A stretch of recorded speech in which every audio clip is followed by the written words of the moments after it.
Alam nyo ba na ang bulaklak ng lalaking papaya ay puno ng benepisyo para sa kalusugan?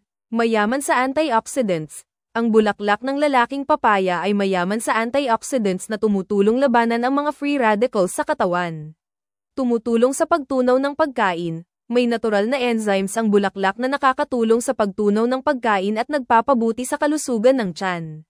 Nakakatulong sa pagkontrol ng blood sugar. Nakakatulong ito sa pagkontrol ng asukal sa dugo, kaya mainam ito para sa mga may diabetes. Nagpapalinis ng atay.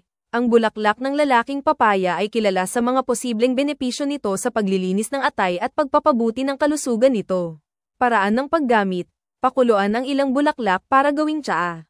Ang bulaklak ng lalaking papaya, bilang tsaa, ay isang natural na paraan upang mapanatili ang kalusugan. Subukan ito at maranasan ang benepisyo nito. Mag-subscribe para sa mas marami pang health tips.